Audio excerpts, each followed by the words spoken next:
The fire in the hall of Minas Tirith burned low that night, its embers glowing like the last pulse of a dying heart. The city slept, but Gandalf the White sat alone, his staff propped beside him, eyes heavy with memories older than the age of man. On the table before him lay a covered object, a small, round, and wrapped in black cloth, even hidden, its presence pressed against his mind like a whisper through stone. Pippin had long since gone to bed, though not before giving Gandalf one last, guilty look, a look that told the wizard everything he needed to know. The hobbit's curiosity had always been his undoing, and now Gandalf feared it had brushed against something beyond all mortal grasp. The Palantíri. To man, it was a tool of knowledge, a relic of the elder days. To Gandalf, it was something else entirely. Not merely a stone that could see, but a doorway, and behind that doorway,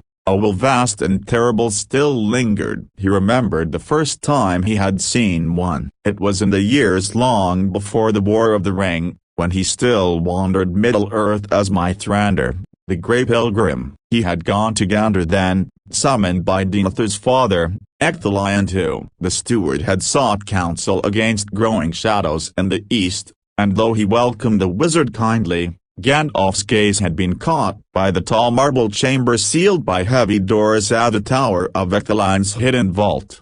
It was there he first saw a Palantíri. Few now have the strength to use one, Ecthelion had said, pride mixed with reverence. But the blood of an A tilde superscript hominor still runs in us. The seeing stones were our birthright, gifts of the Eldar of the faithful. Gandalf had said nothing. His eyes were fixed on the orb, resting on a silver pedestal. It gleamed faintly, though no light fell upon it, and for an instant a mere heartbeat at the surface had shifted, showing black wings over a burning land.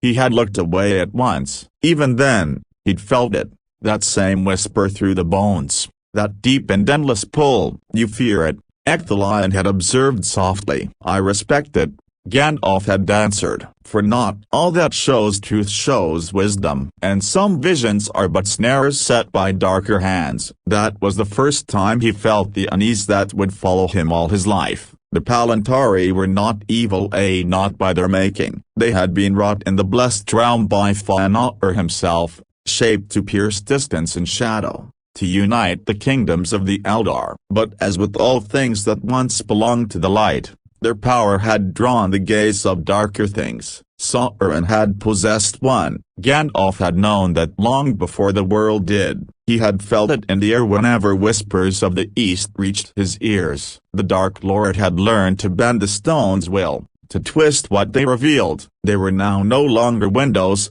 but chains, tools of deceit and despair. That was why he had always refused to look into one. He, who had faced Balrogs and counseled kings, would not set his eyes upon the Palantíri, because to do so was to invite Sauron's gaze, and Gandalf knew that the Dark Lord's eye saw far more than most believed. He feared not death, but corruption, and the stones could corrupt. When Pippin had touched it, Gandalf had seen it immediately in the hobbit's trembling frame, the sweat on his brow, the look of horror still clinging to his eyes. The Palantíri had shown him fire, and a voice had spoken. Sauron had seen him, believed him to be the ring-bearer, and now, the wheel of fate turned faster. That night, as Gandalf sat in the stillness of the citadel, the memories returned sharper, darker. He remembered another time, another hand that had reached for the stone. Saruman. Once,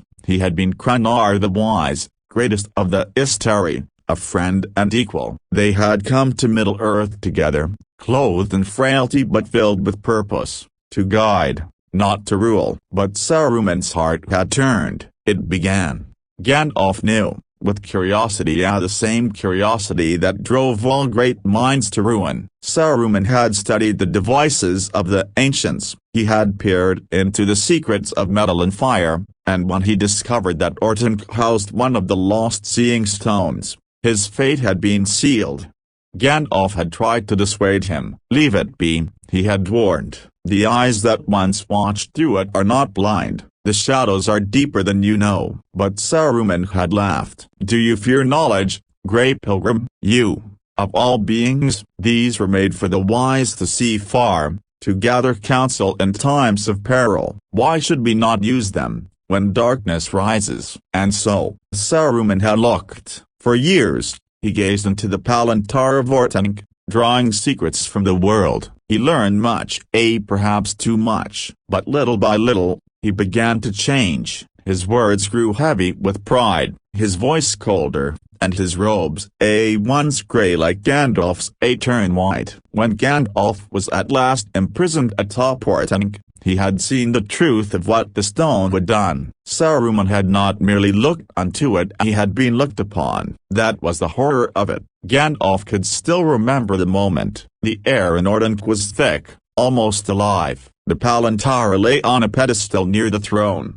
and as Saruman spoke, the orb flickered faintly, a red pulse, like a distant heartbeat. "You serve another now," Gandalf had said. Saruman had smiled, but the smile did not reach his eyes. "Serve? No, my old friend. I have mastered what others fear. I have seen the world as it truly is, and soon, it will be remade. You should rejoice." Gandalf's reply had been silence, but in his heart, he felt pity, because he saw in Saruman's eyes not mastery, but madness. When the eagle carried Gandalf away from the tower, he looked down and saw Orthanc gleaming black against the dawn, and he knew that Saruman was lost, not to fire, but to sight.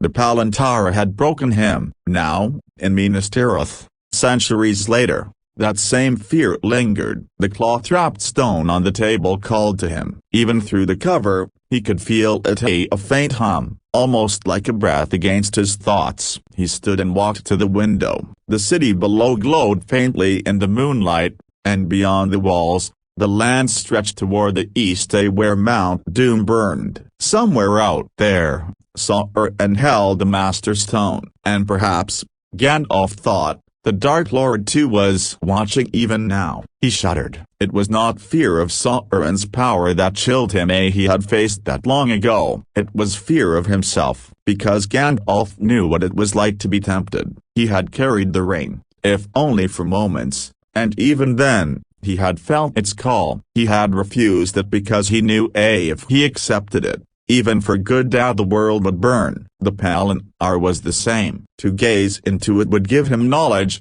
perhaps even an advantage against the enemy. But it would also open his mind to that enemy's voice. And knowledge, once tainted, could never be pure again. He had seen what became of those who thought they could master such tools. Saruman, Denethor, poor, proud Denethor, the last steward of Gondor. He too had looked into the stone, seeking to understand the enemy, to protect his people. But Sauron had shown him only despair, fleets of black sails, towers falling, death upon death. What the Dark Lord did not show him was the truth, that hope still lived in the smallest of hands, far beyond his sight. Denethor had died believing the world was lost. That was the cruelest weapon of the Palantíri, not falsehood, but selective truth. Now Gandalf turned from the window. His gaze fell again on the covered stone. He could destroy it, perhaps, cast it into the depths of the Anduin. But he did not, for even now,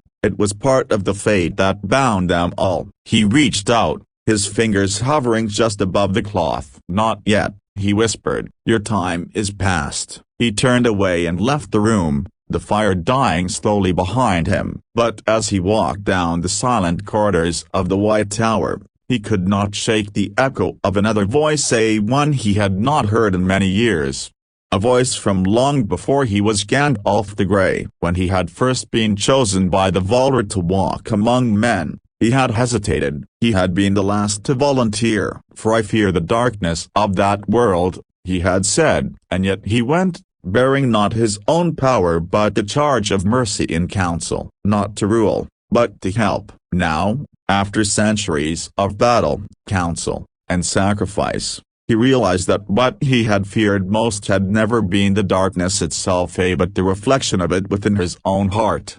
The Seeing Stones did not simply reveal the world, They revealed the Watcher. That was the real reason he feared them, because to look into them was to face not Sauron, but oneself, a stripped bare of illusion, of faith, of hope. And Gandalf, wise though he was, knew that even he might not endure what lay beneath his own light. Outside, dawn began to creep over the White City. The fires of Mordor still burned in the east, but above them, the first pale gold of morning shimmered. Gandalf stepped into the courtyard and breathed deeply. He could feel the coming storm, the shadow gathering for its final blow. But he also felt something else, a faint yet indomitable hope. The hobbits were still out there, Frodo still carried the ring. And though the world hung on the edge of ruin, he knew that courage was often found in the smallest hearts. Behind him, in the silent chamber, the cloth stirred slightly. Beneath it, the Palantíri pulsed once faintly, as if something far away had stirred. But the wizard did not look back. He had already seen enough, and for the first time in many long years,